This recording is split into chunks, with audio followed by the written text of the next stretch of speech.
Abra a tua Bíblia, Evangelho de Mateus, capítulo 15. Enquanto você abre, permaneça em oração, porque teremos batalha. Capítulo 15 do Evangelho de Mateus. Vamos ler dois versículos, versículo de número 21 e o 22. Saindo daquele lugar, Jesus retirou-se para a região de Tiro e de Sidom. Uma mulher cananeia, natural dali, veio a ele gritando: Senhor, filho de Davi, tem misericórdia de mim.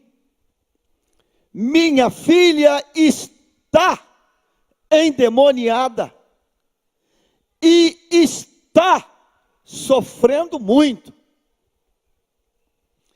Evangelho de Lucas, capítulo 9. Lucas capítulo 9, 37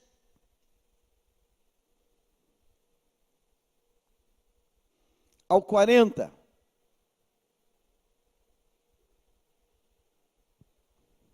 No dia seguinte, quando desceram do monte, uma grande multidão veio ao encontro dele. Um homem da multidão bradou: Mestre, rogo-te que deis atenção ao meu filho, pois é o único que tenho. Um espírito o domina. De repente ele grita, lança-o em convulsões e o faz espumar. Quase nunca o abandona e o está destruindo. Roguei aos teus discípulos que o expulsassem, mas eles não conseguiram. Vamos ter uma batalha nesta noite. Então eu vou fazer um pedido a você que está aqui, você que está pela transmissão. Fica ligado. Interceda. E diga: prevalece, Senhor, nesta noite. Amém. Amado Pai, a Tua palavra foi lida, e em obediência ao que o Teu Espírito tem revelado, tem mostrado, torna-nos, Deus, capaz de pensar, de entrar, ó Deus, naquilo que Tu tens colocado no nosso coração, e aplica, Deus, no coração do Teu povo, da Tua noiva, da Tua igreja, que é Tua. Ó Deus, através deste santuário aqui, e também através da transmissão, onde vai chegar essa palavra, prevaleça em glória, em nome de Jesus. Amém e amém. Tome o seu lugar, Bíblia aberta.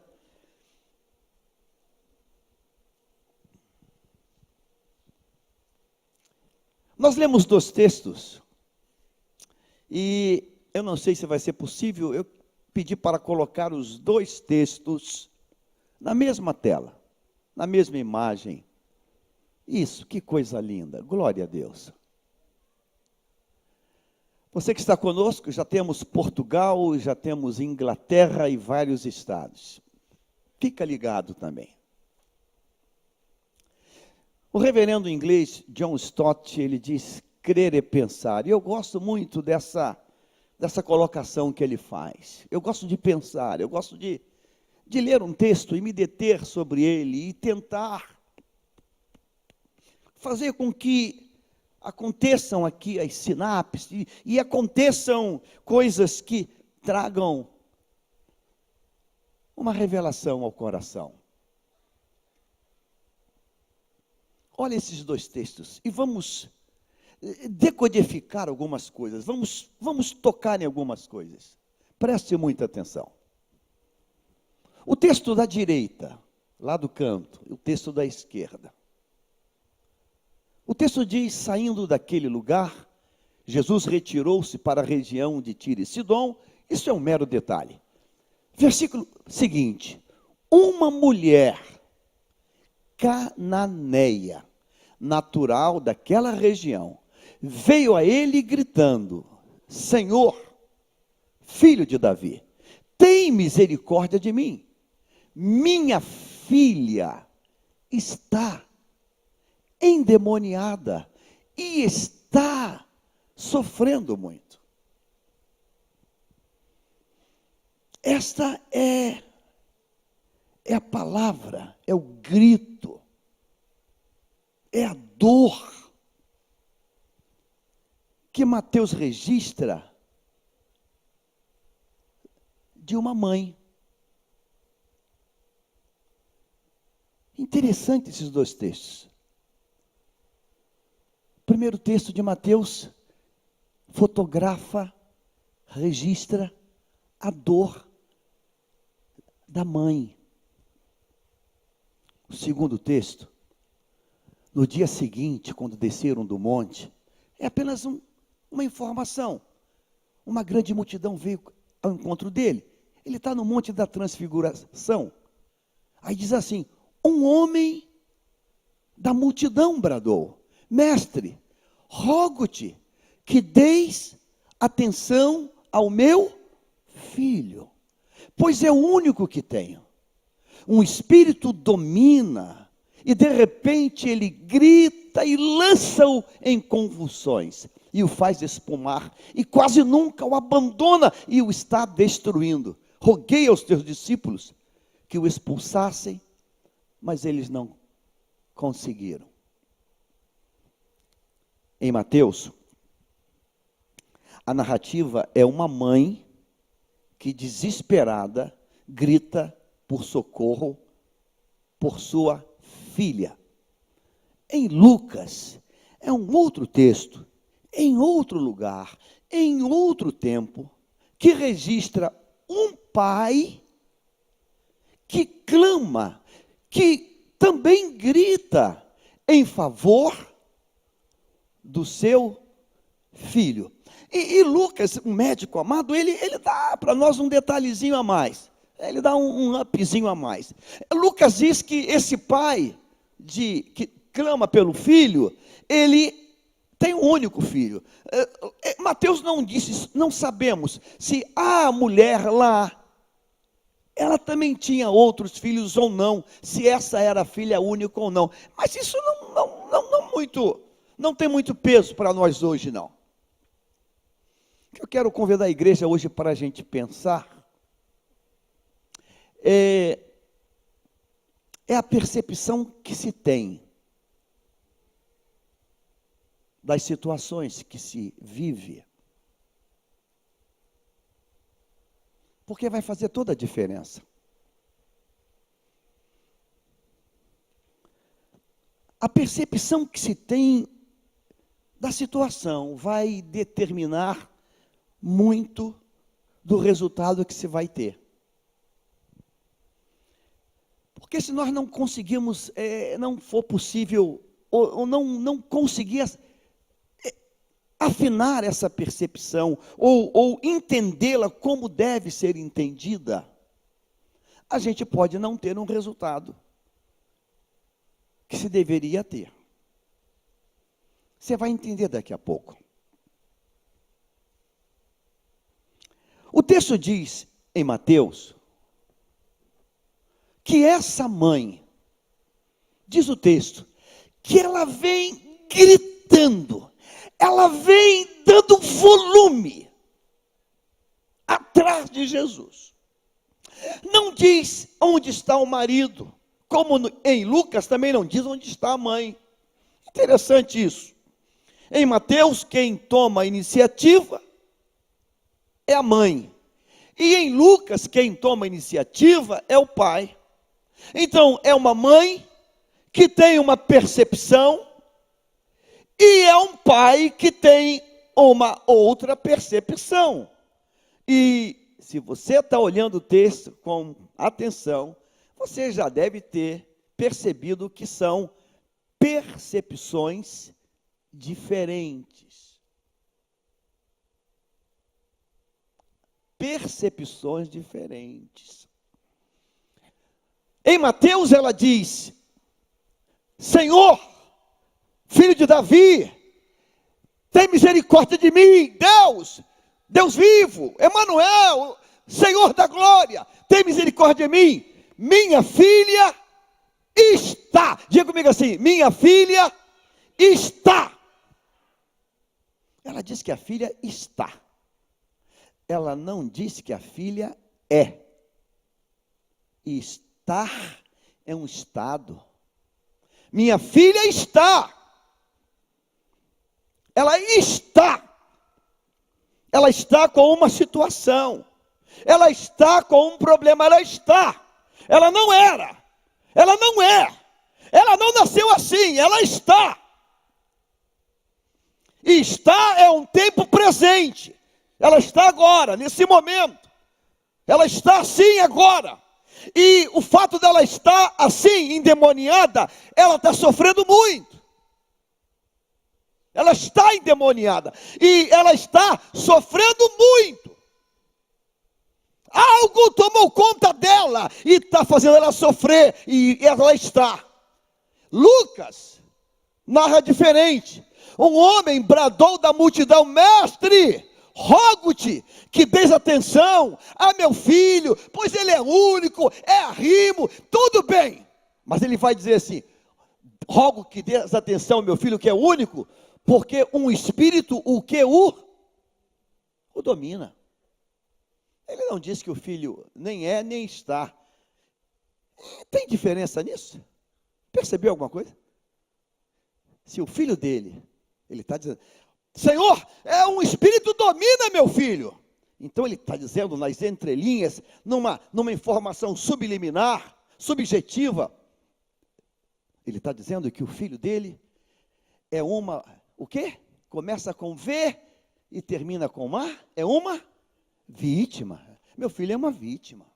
Meu filho é uma vítima. Meu filho é uma vítima. Meu filho é uma vítima. Meu filho, ele está sendo dominado. Ele foi vencido. Ele é uma vítima. Meu filho é uma vítima. E eu fiquei pensando hoje, porque sou pai, estou falando para pais aqui. Qual é a percepção que nós temos dos nossos, hein?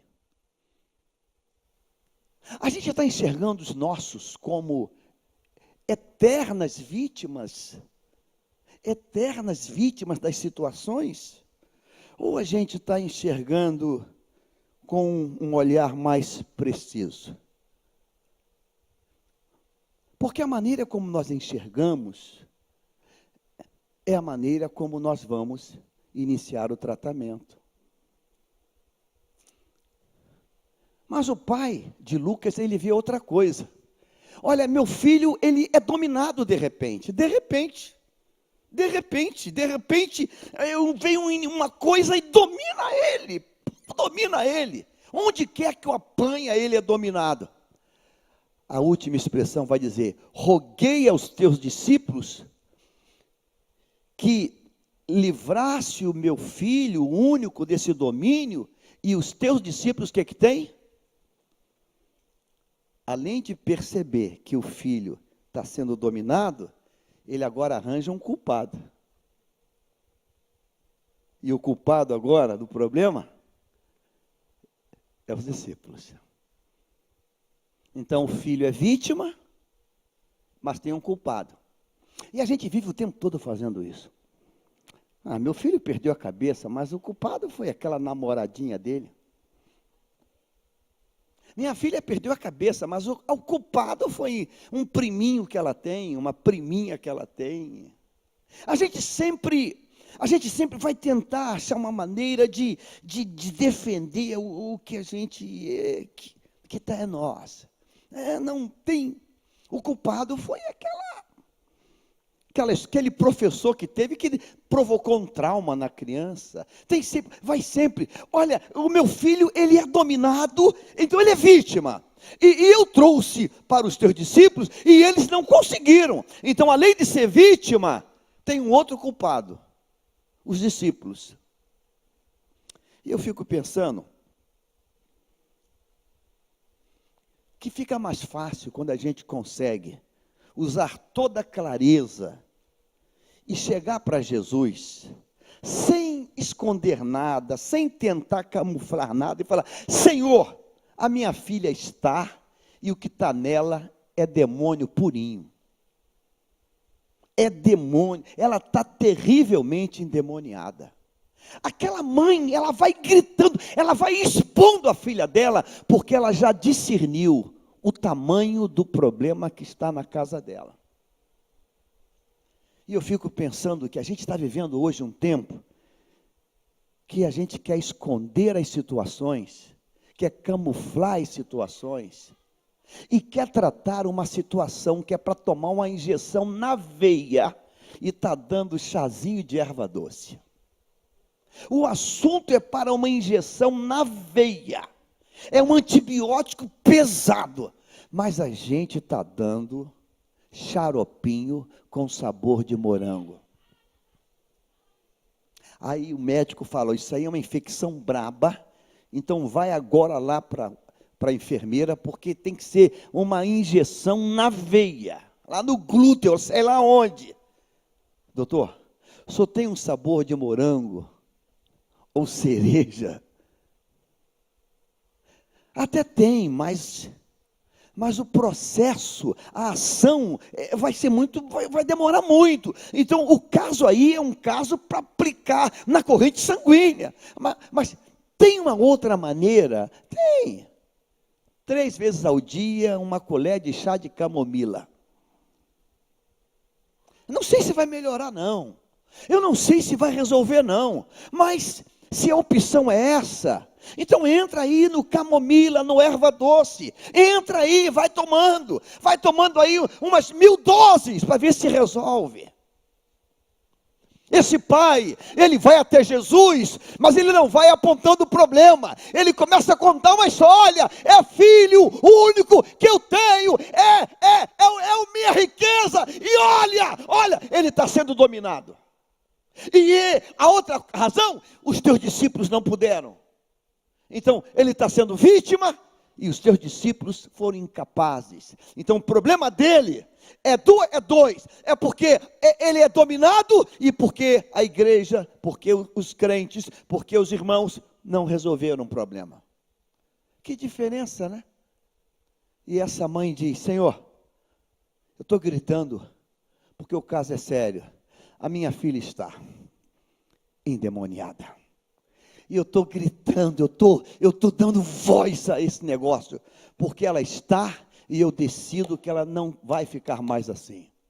Eu decidi que eu vou gritar até esse quadro mudar. Eu tenho uma pergunta para mim, irmãos.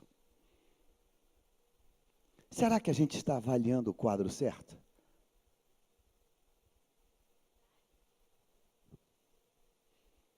Quantas vezes, é muito difícil ser pastor hoje. Você vê uma situação e você quer chegar para falar alguma coisa, mas você vai, e quando você tenta querer, aí você observa que as pessoas fecham logo as portas dos acessos, e você, melhor ficar calado. Você chega para tentar, olha, será que a gente não devia dar um brado, dar um grito? A gente não... Mas você não vê uma porta aberta para começar a apontar o dedo assim e dizer: olha, é isso. É como alguém que vai a um exame médico e faz uma ressonância, uma tomografia, e diz assim: eu fiz porque mandaram eu fazer, mas não fui nem pegar o resultado. Eu não quero nem saber o resultado. Eu não quero nem saber o resultado. Ou então, quando a gente faz, Ele diz assim, o médico, o clínico geral: olha, faz esse exame completo e quando ficar pronto, você volta, eu não vou nem cobrar consulta, para que eu veja aqui o exame. Aí a gente faz, pega e joga no fundo de uma gaveta. Ué, você não levou lá? Não quero nem saber o que ele vai dizer. Nem saber. Poxa, seria bom, porque ele ia dizer assim, ó,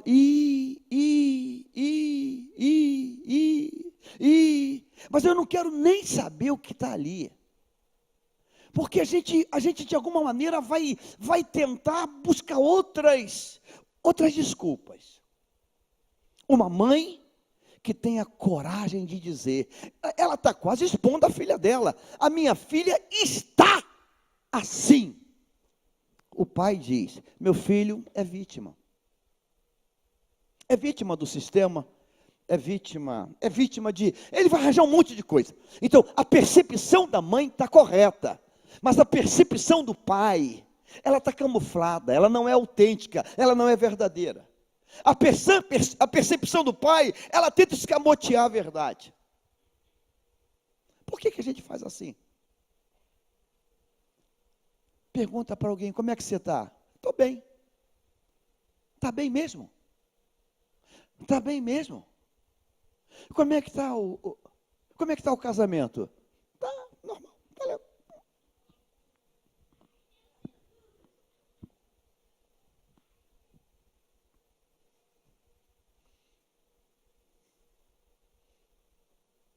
Hoje não muito.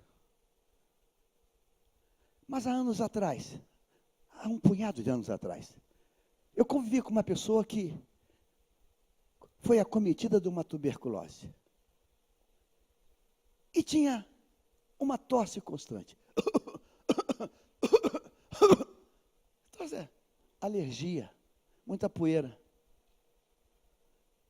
Pô, caramba, que tosse persistente. Então, o que foi? Bronquite? Pneumonia? Não, poeira, muita poeira. Ih, me dá uma alergia. Até o dia que aquela tosse começou a liberar sangue. É sangue? Aí quando chega no hospital e faz o exame, o médico diz, uau, o pulmão, já foi embora, não tem mais. O outro tá só um esqueleto. Você está tratando? Não. Você veio antes? Não. Mas por quê? O estigma de alguém dizer tuberculose estigmatiza, separa. Ninguém vai falar mais comigo. Ninguém mais vai falar comigo. Você marcado, estereotipado, você lançado fora. Aí o médico diz assim, puxa, tinha cura para isso, mas precisava ter vindo lá no começo. Lá no começo.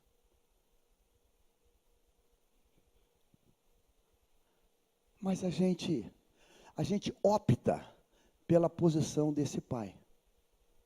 A gente vai achar um culpado.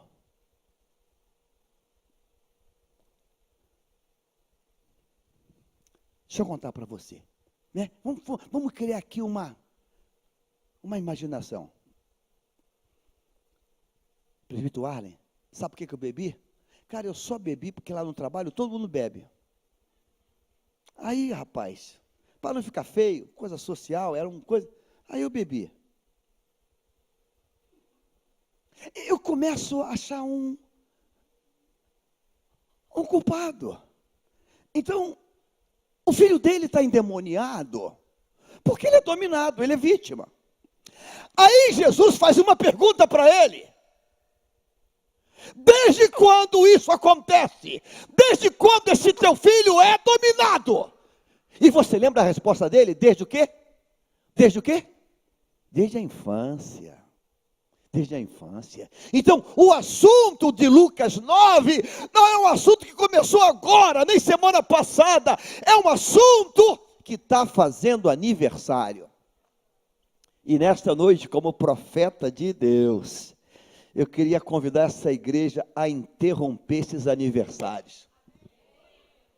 Se você puder interromper esses aniversários, porque senão, irmãos, vai ser como aquele restaurantezinho Outback, você entra lá, tem 10 aniversários, o pessoal chega, e canta, e tem gente vivendo isso há anos, e diz o ditado popular aí fora que o cachimbo ele vai entortando o jeito da boca, e a gente vai alimentando isso, porque afinal de contas, é dominado. Não, é porque a gente vai achar uma explicação.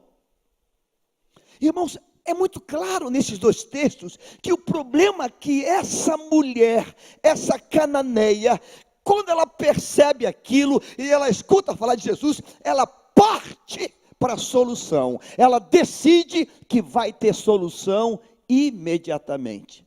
E o assunto de Lucas 9 é uma coisa que está fazendo aniversário. Porque ele mesmo diz, isso aí é desde a infância. Então, desde a infância que o garoto está sendo dominado, então ele começou há muitos anos atrás. E o que está se fazendo para cortar esse domínio? O que está se fazendo para quebrar esse domínio? Você veio hoje aqui, e eu queria que você colocasse dentro de você uma revolta santa como essa mulher.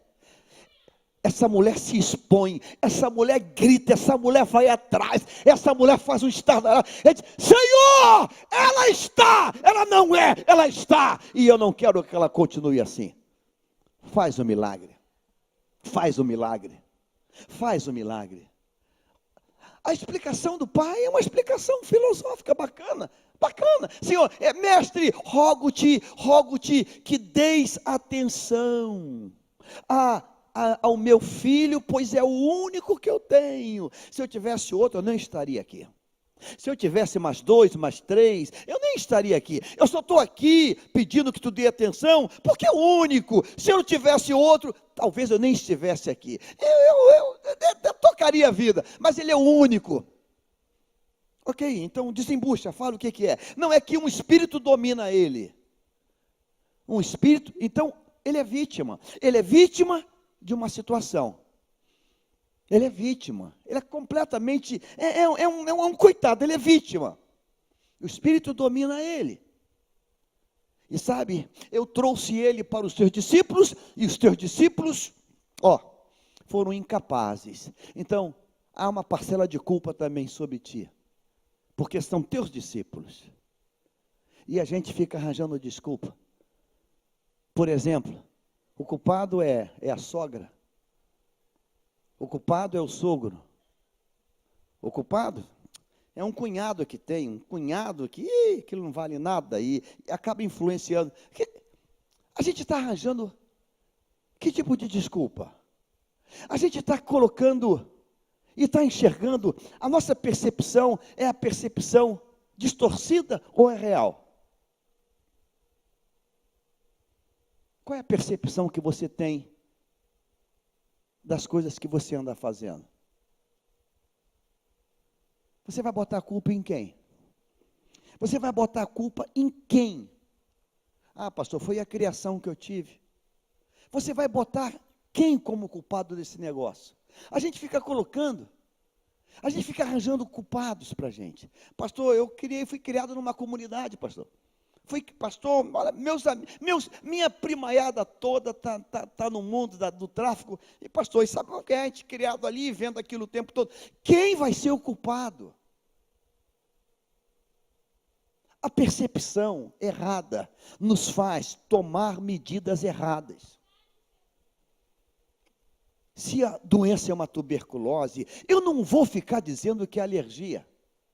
Eu não vou ficar dizendo que é poeira. Eu vou enfrentar isso de frente, mas enfrentar isso de frente, tem que se desnudar, tem que se abrir, e olha, eu vou enfrentar de frente. Encontrei, dias atrás, ouvi um querido amigo, um servo de Deus, que passou por um problema e foi a um psiquiatra. E ele contando como é que a gente não quer resolver o problema, e ele falou assim, eu vou. é uma pessoa de altar. Falei, eu vou. E quando ele chega naquele local lá, por tristeza dele ou por sorte dele, tem lá uma irmã da igreja. E diz, fulano, o senhor aqui? Eu vim jogar jogo da velha. Eu vim aqui para jogar jogo da velha, jogar dominó. Eu não esperava ver o senhor aqui. Eu não esperava. O senhor também vai ser atendido por ele? Não. Vim só para jogar jogo da velha, dama, xadrez. Vim tomar um café. Sim, eu vim me tratar, porque eu também preciso. Mas a gente não quer enfrentar o problema. A gente está vivendo o problema e a gente não quer, a gente tem que arranjar uma desculpa. Sabe qual é o meu problema? É que eu estou trabalhando muito, é uma carga horária muito grande e isso está acabando comigo. A gente quer arranjar uma desculpa. O meu problema é porque eu estou muito enrolado, então eu estou muita matéria. A gente quer arranjar uma desculpa. Por que eu não estou mais na Santa Ceia? Pastor, eu estou com um volume de coisa para preencher, para relatório para fazer, e por isso. Por que eu não estou mais me relacionando com a minha esposa? Pastor, eu tenho tanta coisa, eu levo tudo para fazer em casa. Eu vou arranjar uma desculpa. Tem sempre alguém que vai pagar essa conta, porque é fácil para mim. Esse pai, ele tem um problema que vem de anos. E ele arranjou uma desculpa perfeita. Ele é dominado. A mãe, ela surgiu o problema, ela disse, ela não era assim, ela está, e isso vai sair. Isso vai ser resolvido. Meu irmão, porque essa menina, a filha dessa mulher, não nasceu terrivelmente endemoniada, ela está também sofrendo muito, e Deus vai agir nesse negócio. E eu quero que você perceba isso hoje, irmãos. A gente vai enfrentar o problema como ele é. Porque senão, pastor, eu estou sendo perseguido no trabalho. Será que é perseguição? Ou será que é falta de capacidade de entregar o que tem que entregar? Pastor, então, o meu chefe está pegando no meu pé. Será que está pegando no pé? Ou você não está entregando o que você recebe e foi contratado para entregar? Mas a gente vai arranjar uma desculpa. A gente vai arranjar alguém, a gente vai botar alguém no negócio e o problema permanece. Por quantos anos esse menino está assim? Há muitos anos. E o que ele diz para ele? Quando alguém fala, o que ele diz? Não, ele é dominado. Ele é dominado. Agora na América do Norte estão criando um novo fármaco, né? Um novo medicamento. Você já viu lá na internet?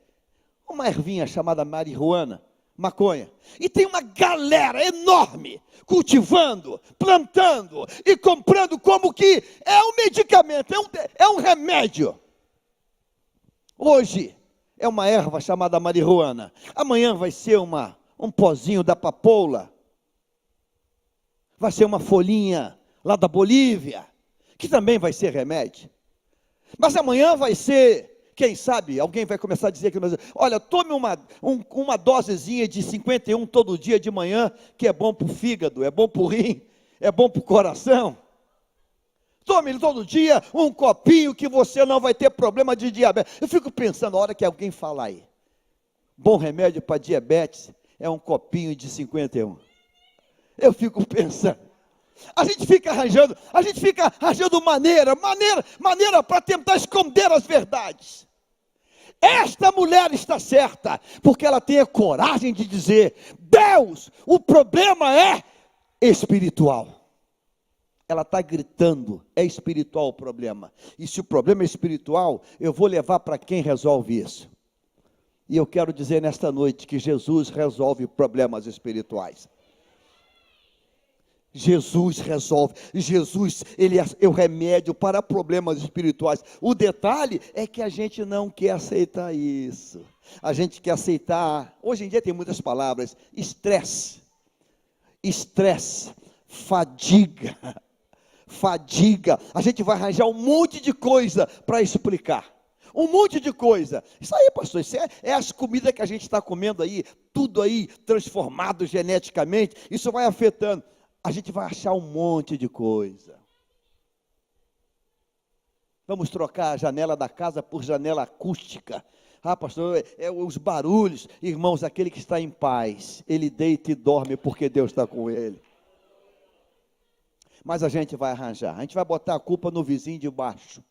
A gente vai botar a culpa no vizinho do lado. A gente vai botar a culpa no vizinho da outra esquina. A gente vai botar a culpa. Meu Deus, a gente vai arranjar uma culpa. A gente precisaria parar com isso. Eu acho lindo quando João vai escrever as suas epístolas no final da Bíblia. Quando chega no 1 de João, lá no finalzinho, ele vai falar uma coisa muito linda. Deixa eu ler esse texto aqui, que sempre que eu leio esse texto, eu fico, meu Deus, como é que ele foi forte. 1 de João, capítulo 5, diz assim, versículo 18. Sabemos que todo aquele que é nascido de Deus não está no pecado. Coloca na tela, por favor. 1 de João 5, primeira carta de João 5, capítulo 5, versículo 18. Olha só, sabemos que todo aquele, eu posso ouvir a tua voz? Sabemos que todo aquele que é nascido de Deus, para. Você acha que isso é verdade ou mentira? Sabemos que quem é nascido de Deus não está no pecado. Claro, óbvio, se está no pecado ainda não foi nascido de Deus. Mas a gente não quer escutar isso não. Nós não queremos ouvir isso não. Porque afinal de contas, nós somos crentes. Mas está no pecado? Está no pecado? Então você não nasceu de Deus. Aquele que nasceu de Deus o protege e o maligno não o. Então, se o maligno está atingindo, é porque tem alguma coisa aí acontecendo. Porque um barco faz água? Um barco faz água porque tem algum buraquinho nele. Porque se não tem buraquinho, o barco não pode fazer água. Se está fazendo água no teu barco, não culpe o mar encapelado. Examina. Pode ser que tenha alguma fissura acontecendo. Pode ter uma fissura acontecendo. Por que tem vazamento no cano de água, irmãos? Ah, pastor, porque todo cano vaza. Vaza não. Vaza não. O cano vaza se tiver problema. Você concorda? Se tem problema, tem vazamento. É porque tem problema. Porque o cano não pode vazar. Então, se tem problema, o pastor tem um vazamento. Então, vamos descobrir esse vazamento. A gente tem que descobrir o vazamento. Versículo 19, vamos para o 19. Sabemos que somos de Deus e que o mundo todo está, o quê? Mas a gente não acredita nisso, irmãos. Como é que vai pensar que uns lugares tão bonitos como Disney, como Epicote, como Universal... Como é que vai pensar, que isso, pastor? Torre Eiffel, Champs-Élysées, que isso, pastor? O Big Ben em Londres, Times Square, que isso? Que exagero é esse? O texto está dizendo que o mundo todo está sob o poder do maligno. Você gostando ou não. Você gostando ou não, a orla linda do Rio de Janeiro, lamentavelmente, ou terrivelmente, está no poder do... Gostando ou não. Não tem vista mais bonita que é subir no Cristo Redentor e olhar a enseada de Botafogo, a Lagoa, Zona Sul. É uma vista deslumbrante. Só que, essa palavra é verdade, o mundo todo está no poder do maligno. Mas a gente não aceita isso, porque afinal de contas, a gente quer escamotear a verdade dos fatos. Irmãos, o mundo espiritual existe. O pai de Lucas diz, meu filho está sendo dominado, ele é vítima. A mãe diz, minha filha está endemoniada. E eu queria que você hoje colocasse um ponto final e dissesse, Satanás, tu vai sair da vida da minha filha, do meu filho, da minha casa, você vai bater em retirada. Você vai bater em retirada. Há cerca de 2 domingos atrás, ou menos, ou mais um pouco, eu recebi aqui no final do culto uma mãe que veio aqui e disse assim, olha o testemunho dela, o testemunho não, olha a narrativa, pastor, unge meu neném. E eu orei e eu ungi, eu falei, o que está acontecendo? E ela contou, pastor, É terrível, pastor. Bota ele no quarto, ele chora, ele grita que parece que o mundo está acabando. E a noite toda assim. Ninguém dorme. Aí eu peguei o neném e disse, minha irmã, fica com ele na tua casa, 1 dia, 2 dias, porque a gente está sem dormir, a gente trabalha, acorda cedo. E levou para a casa da irmã, a irmã que é tia do neném. Aí a tia estava junto. Eu falei, como é que foi? Pastor, dormiu a noite toda. Eu falei, peraí, mudou de ambiente, dormiu a noite toda? Eu falei, ô casalzinho querido, fiz uma listinha. Você ganhou algum presente? Não, não lembro. Você ganhou algum tipo de comida? Não, não lembro. Você tem alguém que ajuda na tua casa, que faz limpeza? Tem alguém, moço, que vai lá. Eu fiz uma lista. Eu falei, isso é espiritual. Porque como é que pode uma criança não dorme num espaço e sai, vai para a casa de uma tia e dorme a noite toda? Mas a gente vai botar a culpa, sabe em quem? Naquele pediatra que passou aquele remédio errado.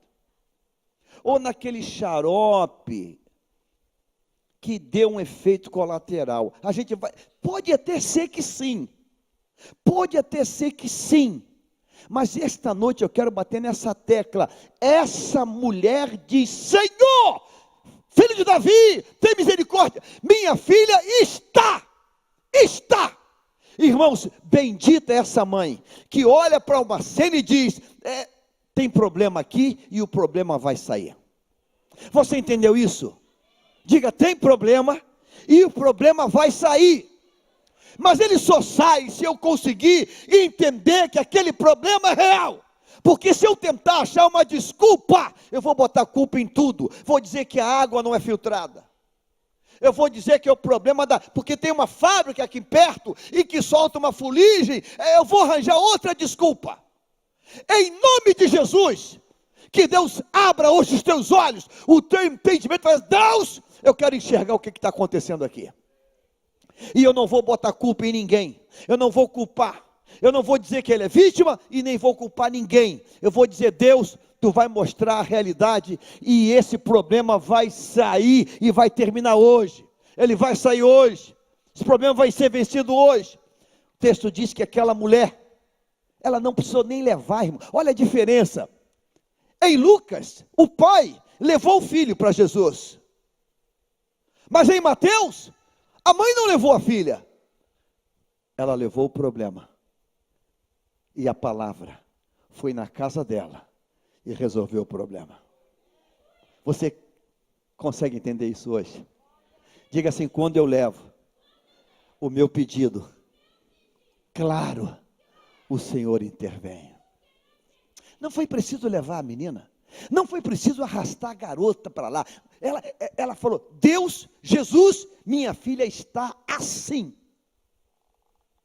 E ele disse, enviou a palavra. E diz o texto que quando ela chegou em casa, a filha já estava liberta. Irmãos, nesta noite há uma palavra para a minha vida e para a tua vida hoje aqui. Há uma palavra de Deus poderosa que vai ir na tua casa e vai mudar o quadro. Se você já percebeu que tem alguma coisa fora do lugar, tem alguma coisa que não está legal aqui, tem alguma coisa que tem que sair da minha casa. Você diz, Deus, há uma ação maligna perturbando lá em casa, e essa ação maligna vai sair. Há uma ação maligna que de repente tirou o sono da família, tirou a paz, eu não sei. Deus, manda isso embora agora. Elimina isso agora. As pessoas viram a cabeça, mudam a cabeça, muda o modo de ser, e a gente diz assim, é estresse, é muito cansaço, tira férias, que é muito cansaço. Irmãos, férias não resolvem problema espiritual. Você está ouvindo o que eu estou dizendo?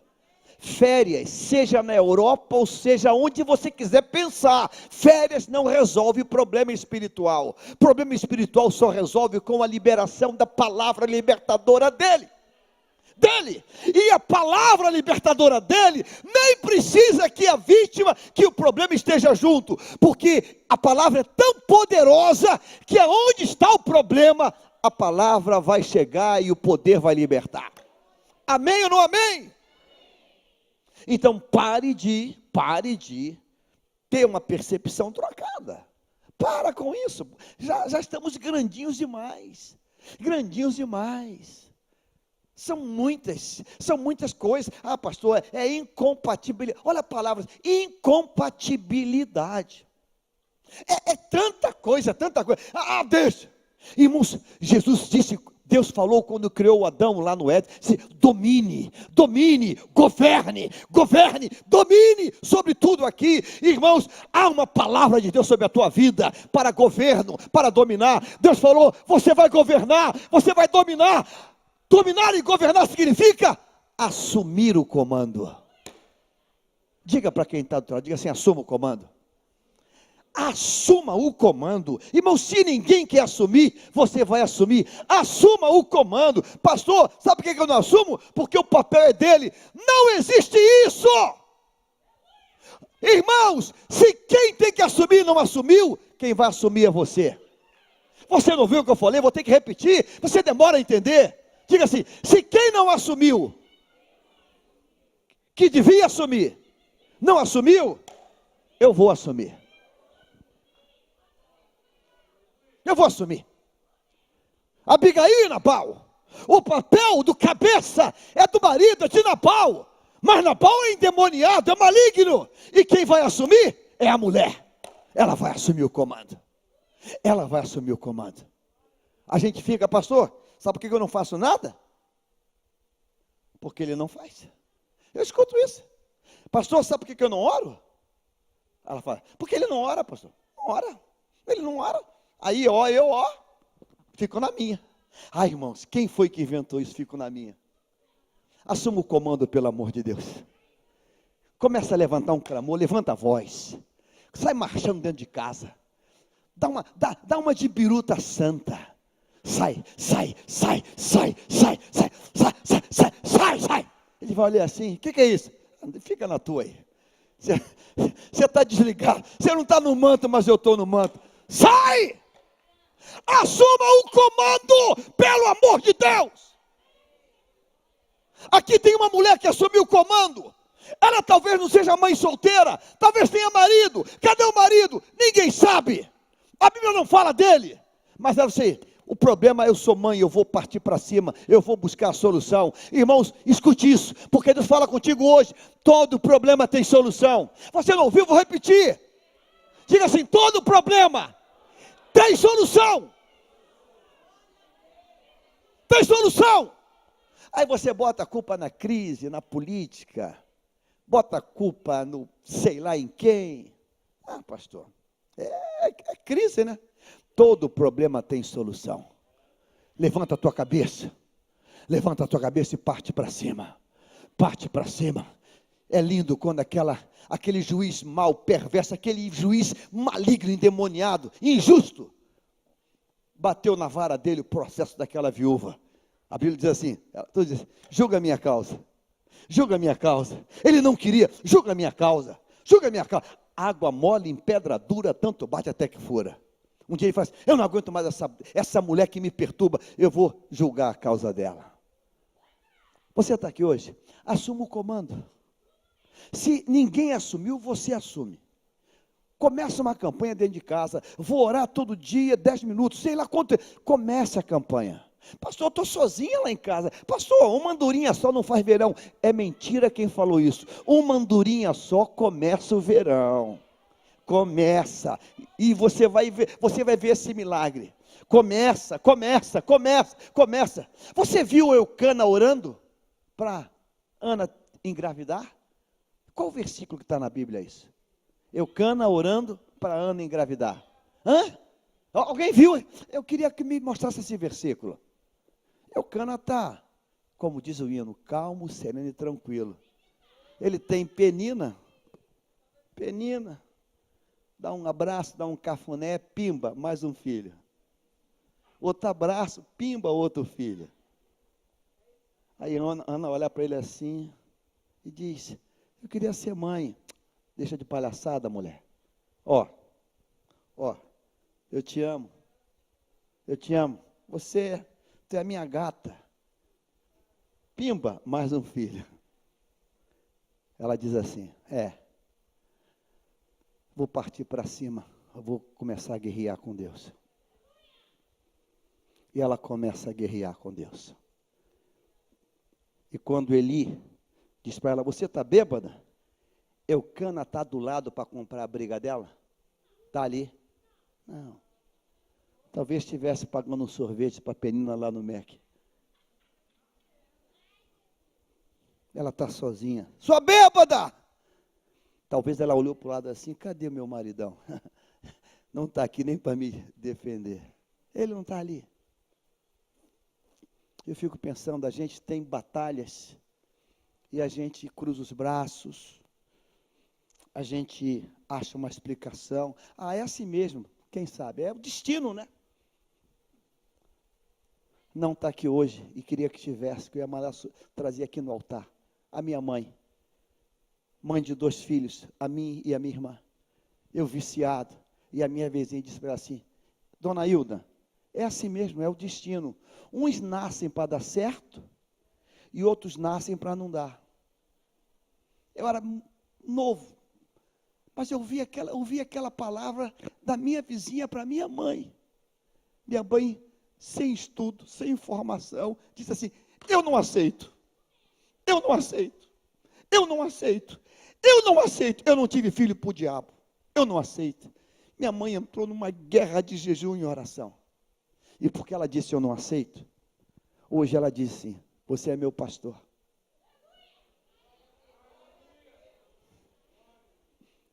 Se você sair daqui hoje com essa palavra, eu vou ser o homem mais feliz. Pare de ter uma percepção errada. Pare com isso. Você está lutando contra potestades, contra demônios, contra inferno. Chama ele pelo nome dele. E diz, isso aqui é a ação dele e ele vai sair. Irmãos, resistir ao diabo, ele vai fugir. Você parte para a briga, parte para enfrentar. Decida que você vai mandar esse demônio embora. Decida que você vai pagar o preço, vai se expor, você vai gritar. Vamos dizer, ela é maluca, é doida. Doida? Não, ela é doida de amor pela filha. Ela é doida de querer dizer, Deus, tu vai mudar esse quadro hoje. E Deus vai mudar esse quadro hoje. Agora, se você vai seguir o outro caminho, a pergunta de Jesus é no fígado. No fígado. Pera aí. Primeiro você disse que ele é vítima, ele é dominado. Depois você está dizendo que a culpa é dos meus discípulos. Eu tenho uma pergunta para você. Tem quanto tempo isso? Essa pergunta tem agora um desdobramento. Sabe por quê? Porque aquela manifestação é anterior ao próprio início do ministério. Então aquele problema acontece com aquele menino muito antes do corpo ministerial ser formado. Muito antes. Muito antes. O ministério de Jesus foi só 3 anos. E ali tem um rapaz que tem muito mais de 15 anos, 16, sei lá quantos anos. Então o problema é muito anterior. Mas a gente acha uma explicação. Sabe o que é, pastor? É que eu morei numa comunidade e lá todo mundo fazia isso. A gente acha uma explicação. Irmãos, eu quero hoje provocar você, para que você saia daqui hoje com uma santa revolta dizendo, o quadro vai mudar. O quadro vai mudar quando eu sou capaz de deixar o problema em casa. Eu não tenho que levar comigo. A gente fala assim, meu marido, faz uma campanha comigo no monte. Para com isso. Se ele não tem jeito nem para orar dentro de casa, ele vai subir monte contigo. Faz você uma campanha lá no lavabo, lá no quartinho dos fundos. Faz você uma campanha. Levanta na ponta do pé, bota lá o despertador, sei lá, 2 da manhã. Não sei, inventa um horário. E faz você a campanha. Sobe o monte da contrição. Deus liberta. Ana diz, por esse menino, Eucana diz isso. Eucana falou que orava para que Ana engravidasse. Você já achou isso na Bíblia? Começa você. Começa você. Se essa mãe de Mateus ficasse esperando pelo filho, a garota estava endemoniada até hoje. Mas ela decidiu que o jogo ia mudar. Eu quero hoje falar com gente aqui que está decidido a mudar o jogo. O placar vai mudar. Você não ouviu o que eu disse? Eu vou repetir. O placar vai mudar. Irmãos, sabe por que acontece os 7-1 da vida? Porque a gente cruza os braços. Se no final do primeiro tempo, aqueles 11 falam assim, pessoal, é vida ou morte? É vida ou morte? O quadro muda, o quadro vai mudar. Mas a gente não, irmãos, a gente bota a culpa em tudo. A gente vai achar um culpado, tem que achar um culpado. Facilita, me beneficia achar um culpado, irmãos. Me tranquiliza achar um culpado. Pastor, a igreja que eu era, pastor, teve escândalo. Pastor, até a liderança teve problema, pastor. Até a liderança teve problema. Há tempos atrás, em um local qualquer, a liderança começou a ter problema no casamento e divorciar. 1, 2, 3. Aí alguém lá saiu e falou assim, estou saindo de lá. Estou saindo de lá porque de repente foi 1, foi 2, foi 3. Eu falei, isso pode pegar. Deixa eu sair fora antes que isso pegue. Irmãos, a iniciativa é tua. Deus vai mudar quadro. E você vai dizer, Satanás, eu não vou aqui ficar arranjando desculpa. Eu vou partir para cima, porque vai ter milagre. E eu quero que você nesta noite, eu quero que você agora pegue esse Deus, o que você gostaria, ou teria prazer de ver um milagre de Deus ainda esse mês? Pense aí comigo, pense aí você, o que está te incomodando? Ou você vai dizer com esse pai, quanto tempo? Desde a infância. O que ele está dizendo é a seguinte coisa, o problema entrou na minha rotina. A maior desgraça da nossa vida é quando o problema entra na rotina.